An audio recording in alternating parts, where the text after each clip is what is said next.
ആ എന്ത് നേരം വൈകി? ഒന്നും പറയണ്ടോ, അവിടെ ഭയങ്കര തിരക്കായിരുന്നു. ഡോക്ടറെ കാണാൻ തന്നെ ഒരുപാട് സമയത്ത്. ശരിയല്ലേ, ഇങ്ങോട്ട് നോക്കിയാ എന്റെ മൂത്തമ്മ നാട്ടിലെ ഡോക്ടർ ഉണ്ടല്ലോ, ഓന്റെ ക്ലിനിക്ക് ഒരു സംഭവം. അവിടെ ഭയങ്കര തിരക്കാ. ഓന്റെ ഭാര്യ ഉണ്ടല്ലോ പല ഡോക്ടർ, ഓൾക്കും സ്വന്തമായിട്ട് പരിപാടി. നിസ്താമേ എനിക്ക് കുത്തിക്കുറിക്കാണ്, ഇങ്ങോട്ട് നോക്കിയാ ചെയ്യും. എന്റെ ഇളയമോണ്ടല്ലോ, ഓനെ ഗവൺമെന്റ് എഞ്ചിനീയറാ. ഓന് ചെറുപ്പം മുതൽ സംഭവം ഭയങ്കര കഴിവുള്ളവരാ. ഓ മരക്കണ പ്ലാനൊക്കെ കണ്ടല്ലോ, കണ്ണുകളിൽ പോവും.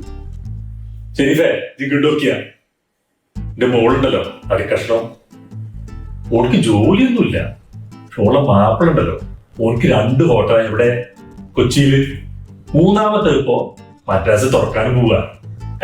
ഇങ്ങോട്ട് നോക്കടോ, ഓനെ കച്ചവടം ചെയ്യാൻ ഭയങ്കര മുടിക്കനാ. അല്ല അമേരിക്ക, ഈ കണ്ട സൗകര്യങ്ങളൊക്കെ നാട്ടിലുണ്ടായിട്ട് പിന്നെ ഇവിടെ വന്നിട്ട് ഈ മുട്ടകടി കൊണ്ടുണ്ട വല്ല കാര്യമുണ്ട്? ആ പറഞ്ഞു നേരം ഈ പ്രായത്തിലൂടെ കെട്ടിക്കിടക്കുന്ന വല്ല കാര്യമുണ്ട്. മക്കളുടെ കയ്യിലേ ഒരുപാട് പൈസ ഉണ്ടാവും, അവര് നമുക്ക് ചെലവിനും തരുമായിരിക്കും. പക്ഷെ അവനവൻ അധ്വാനിച്ചുണ്ടാക്കുന്ന പൈസയിൽ നിർത്തിട്ട് നമ്മുടെ ആവശ്യങ്ങൾ നിർവഹിക്കുമ്പോഴുള്ള സുഖം ഉണ്ടല്ലോ, അതൊന്നും വേറെ ഇടും.